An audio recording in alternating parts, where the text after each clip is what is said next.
Multi talented, గొప్ప actor, గొప్ప నటుడు. ఇక ఆయన నటన గురించి చెప్పాలంటే ఎంత చెప్పినా తక్కువే. ఎన్టీఆర్ గారి యాక్టింగ్ అంతులేని ప్రవాహం లాంటిది. ఎంత చెప్పినా గోరంత చెప్పినంతే, చెప్పాల్సింది కొండంత ఉన్నట్టే. సీన్ డిమాండ్ చేస్తే ఒకే మూమెంట్ లో ఫేస్ మీద 2 డిఫరెంట్ ఎమోషన్స్ ని ఒకేసారి పలికించగలడు ఎన్టీఆర్ గారు. చెప్పినంత ఈజీ కాదు 2 డిఫరెంట్ ఎమోషన్స్ ని ఒకేసారి ఫేస్ మీద ఫుల్ ఆఫ్ చేయడం. ఎగ్జాంపుల్ కి చెప్పాలంటే అరవింద సామెత. స్టార్టింగ్ ఫైట్ లో నాన్న చనిపోయాక రాఘవకి వెనక నుంచి గొడ్డలు వేటు పడుతుంది. అప్పుడు బసిరెడ్డి నారప్పరెడ్డి బిడ్డ అని అడిగాక నాన్న మామయ్య చనిపోయారనే బాధ, అలాగే వాళ్ళని చంపిన వాళ్ళ తలల్ని తెగ నరకాలనే కోపం ఒకేసారి ఎన్టీఆర్ గారి ఫేస్ లో చూస్తాం.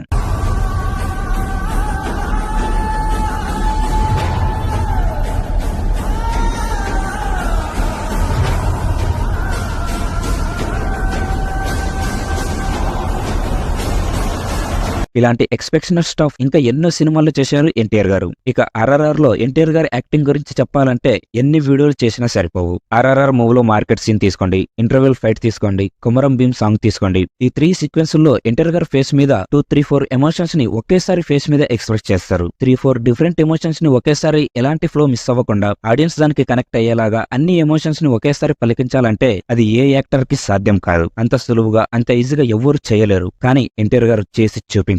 బల్లగుద్ది చెప్పగలను, అది ఎన్టీఆర్ గారికి మాత్రమే సాధ్యమైన పని. Mally, this is for her.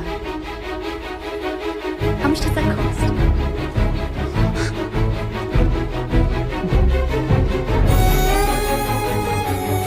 One of the finest actor in the world. NTR గారి యాక్టింగ్ గురించి రాజమౌళి గారు ఒక గొప్ప మాట చెప్పారు. ఒక ఎమోషన్ చెప్పి తన కనుబొమ్మ దగ్గర కెమెరా పెడితే తను ఆ కనుబొమ్మతో కూడా యాక్టింగ్ చేయగలడు అని. Because this guy is such a great performer. I mean, you place the camera only on one small eyebrow of him and he can perform with eyebrow. I can say he's that good. ఒక actor కి ఇంతకంటే గొప్ప appreciation ఎక్కడ దొరకదు.